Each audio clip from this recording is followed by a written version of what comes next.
आपल्याबरोबर खासदार सुप्रियाताई सुळे आहेत। ताई, तुम्ही आता राष्ट्रीय महामार्गावरील नरे असेल आंबेगाव या भागामधली जी सर्व्हिस रस्त्यावरची वाहतूक कोंडी होते याचं प्रमुख नक्की कारण काय आहे? अधिकाऱ्यांकडून काय सांगण्यात येतं? नाही, अधिकाऱ्यांमध्ये हा एक एलिव्हेटेड रस्ता जो इथे 3,000 कोटी रुपयाचा होणार आहे त्याचं मध्येही सचिन दोडके मी सगळे आम्ही गडकरी साहेबांना भेटून आलो तेव्हा तो ओके झाला, पण तो होईस्तोवर हा आत्ता जी प्रचंड कोंडी होते त्याच्यातून पार्किंग असेल किंवा इथे प्रचंड कन्स्ट्रक्शन चाललंय त्यामुळे डंपर हे ते दिवसभर आता मी इथे 5 मिनिटं उभी आहे त्याच्यात 10 ट्रक येऊन गेलेत। तर दिवसा मी सरकारला विनंती करणार आहे की तुम्ही हे सगळं इधर सकाळी शाळेच्या आधी किंवा नंतर प्राईम टाइमला हे करू नका, म्हणजे त्यातून जो ऑफिसचा ट्रॅफिक आहे त्याचा फ्लो असला पाहिजे। वेगळं काहीतरी करावंच लागणार कारण का ब्रिज आता लहान पडतोय, नवीन कन्स्ट्रक्शन झालंय, नवीन बिल्डिंग झालंय। आधी इथे काही नव्हतं, मी पहिल्यांदा खासदार झाले तेव्हा आता प्रत्येक ठिकाणी 18 वर्षात बिल्डिंग झालेली आहे, म्हणजे प्रत्येक फ्लॅटला एखादी गाडी एखादी मोटरसायकल, त्यामुळे डेन्सिटी 10 फोल्ड वाढलेली आहे। या अवजड वाहनं जी आहेत जी सर्व्हिस रस्त्यांवरती येतात तिथल्या स्थानिकांची मागणी आहे की अवजड वाहनं बंद केली पाहिजे, मग मात्र त्याला पर्याय 6 तारखेला पुन्हा म्युन्सिपल कॉर्पोरेशनला मी जाणार आहे तेव्हा हे आम्ही मागणी आधी पण केली आहे, परत करणार। आणि हा जो ब्रिज इथे आहे हा कसा वाढतोय कारण का तो टर्नला पण आता नॅरो पडतोय कारण का एवढ्या बिल्डिंग झाल्या तिथे, डेन्स लोक एवढी राहणारी आहेत त्याच्या 10 पटीने लोक आता इथे राहायला लागले, पॉप्युलेशन वाढलंय या ना, या भागाची डेन्सिटी वाढली। तर हाच भागात नाही म्हणजे पुणे शहरामध्ये वाहतूक कोंडीची समस्या पाहायला मिळते, म्हणजे नागरिक तासनतास सिग्नलवरती उभे असतात। हा अर्बनायझेशनचा ट्रॅफिक, कचरा, पाणी हे 3 मोठी चॅलेंजेस आहेत आणि दुर्दैवाने कुठलंही सरकार असू दे पण अर्बनायझेशनमध्ये आपण मायक्रो प्लॅनिंग न केल्यामुळे आधी काही ठिकाणी ग्रामपंचायती होत्या तेव्हा परमिशन दिल्या, मग ते शहरात आले तोपर्यंत उशीर झालेला होता, बिल्डिंग आलेल्या होत्या। त्यामुळे अर्बन प्लॅनिंगमध्ये आपल्या संपूर्ण देशात मला आठवतं स्मार्ट सिटीचा जो 10 वर्षापूर्वी प्रोजेक्ट आला होता, पण त्यानंतर खरंच intention may be very good पण स्मार्ट सिटी झाली कुठली, कोंडी तर वाढतच गेले ना।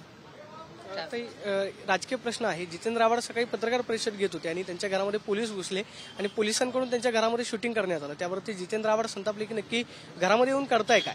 अशा पद्धतीनं पोलिसांनी घरामध्ये जाणं आणि शूटिंग करणं हे कितपत योग्य? नाही, चुकीचंच आहे, योग्य कसं आहे? सशक्त लोकशाही आहे, लोकशाहीमध्ये प्रत्येकाला श्वास घ्यायचा, मोकळं मन कुठेही बोलण्याचा अधिकार आहे। आणि जितेंद्र आव्हाडांच्या घरात ज्या पद्धतीने पोलीस गेले धक्कादायक आहे आणि म्हणजे कारण काय तिथे जायचं?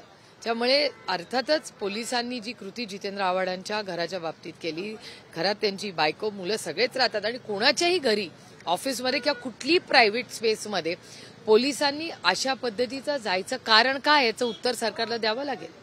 गेल्या 8 दिवसांपासून संतोष देशमुख हत्या प्रकरणामध्ये वेगवेगळे आरोप प्रत्यारोप केले जात आहेत, हा म्हणजे 25 दिवसांपासून। मात्र ज्यावेळेस वाल्मिक करार सरेंडर झाले त्याच्यानंतर त्या सगळ्या चौकशीवरती मंत्र्याचा दबाव आहे अशा पद्धतीने सातत्यानं वक्तव्य केली जात आहेत। तुम्हाला वाटतं मंत्र्यांचा दबाव आहे किंवा मग एसआयटीची स्थापन केलेली आहे ती निष्पक्षपणे या प्रकरणाची चौकशी करणार? आमची अपेक्षा आहे की जे व्हावं, कारण तुम्ही बघताय की सगळ्याच पक्षाचे लोक आणि सगळी मीडिया ही एका बाजूला आहे, म्हणजे कुठलाही पक्ष म्हणा, म्हणजे सत्तेतले असू दे विरोधातले असू दे, सगळे एक माणुसकीच्या नात्याने हे एकच, म्हणजे या अतिशय अडचणीच्या काळात एकच आशेचं छोटंसं किरण दिसतंय की यावेळेस पहिल्यांदा आपण बघतोय की सगळ्या पक्षाचे लोक राजकारण बाजूला ठेवून या कुटुंबाच्या मागे ताकदीने संपूर्ण महाराष्ट्र उभा आहे, मीडिया उभे आहे, सर्वसामान्य मायबाप जनतेत प्रचंड चीड आहे, कारण हे महाराष्ट्राला न शोभणारी कृती आहे आणि त्या कुटुंबाला न्याय द्यायची, हे महाराष्ट्रातलं कुटुंब आहे, या मराठी माणसाच्या कुटुंबाला आपण सगळ्यांनी एकत्र मिळून न्याय दिला पाहिजे।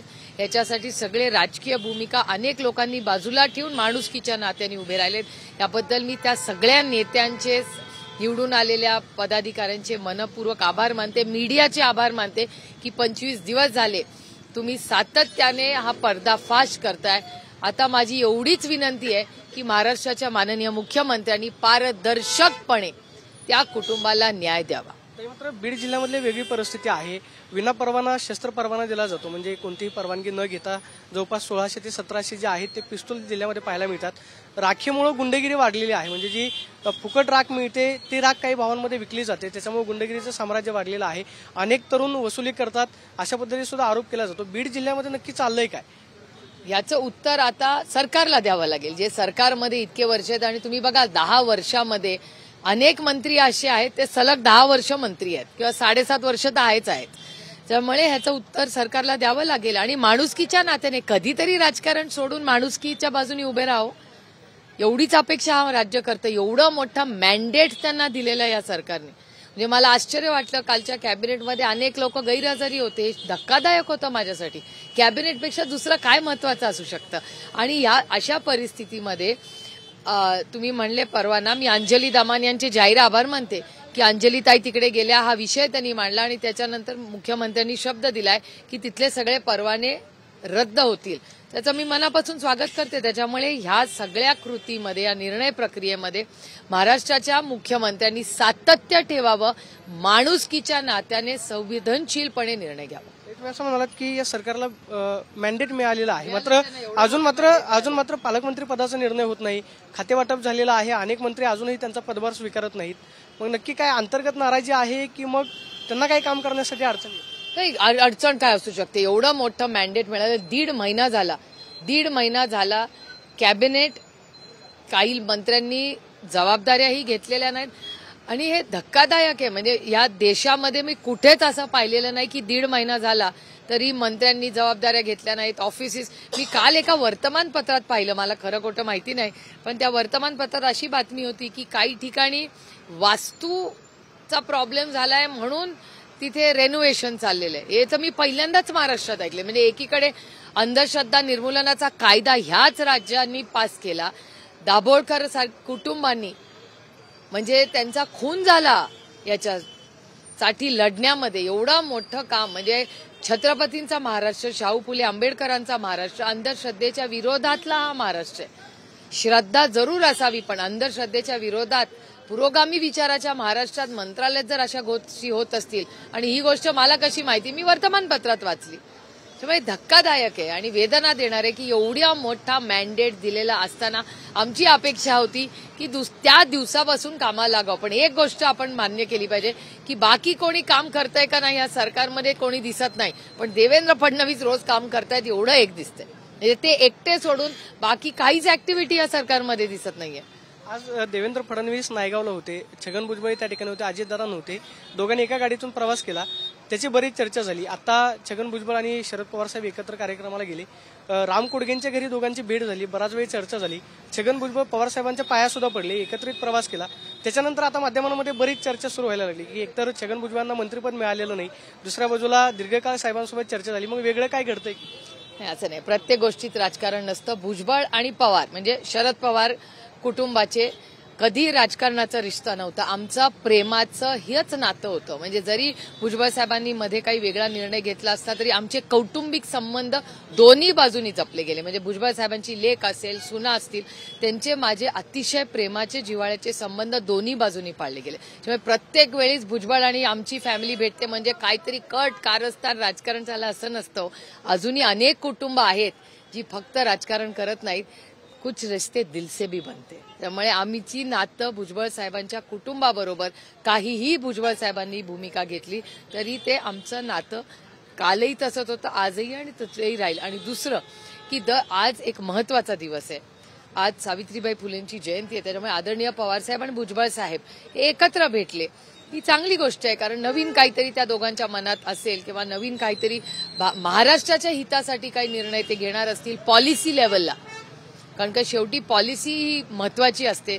सरकार येतील आणि गेल्या 6 आठवड्यात एक मुख्यमंत्री सोडले तर बाकी काही पॉलिसी मला कोणी बोलताना करताना दिसतच नाही या राज्यात. शेवटचा प्रश्न, तुमच्या मोठ्या काकी, आशा काकी ज्या आहेत त्या पंढरपूरला विठ्ठलाच्या दर्शनासाठी गेलेल्या होत्या. त्यांना पत्रकारांनी प्रश्न विचारला की देवाकडे काय, विठ्ठलाला काय साकडं घातलंय. काकी असं म्हणाले की जे पवार कुटुंब दुभंगलेलं आहे ते एकत्र येऊ देत असं त्यांनी विठ्ठलाला साकडं घातलं. त्यामुळे बरीच चर्चा सुरू झाली. गेल्या 8 दिवसांपासून चर्चा आहे. एक तर साहेबांच्या वाढदिवसाला दादा घरी आले, मग त्याच्यानंतर पण बरीच चर्चा झाली की दादा आणि साहेब एकत्र येतील का. आता एकतर मला असं वाटतं की एका सशक्त लोकशाहीमध्ये प्रत्येकाला आपलं मत मांडायचा अधिकार आहे. तुम्हाला त्याच्यावर चर्चा करायचा अधिकार आहे आणि त्यांना मत मांडायचा अधिकार आहे. त्याच्यामुळे एका लोकशाही पद्धतीमध्ये या गोष्टी होत राहतात. पाहतोय की लोकशाही पद्धतीमध्ये एकत्रित चर्चा करणं किंवा प्रत्येकानं आपलं मत व्यक्त करणं हे आहे अशी प्रतिक्रिया सुप्रिया सुळेंनी दिल्याचं आपल्याला पाहायला मिळते. कॅमेरा पर्सन तुषार सोनी, प्रदीप कापसे, TV9 मराठी, पुणे.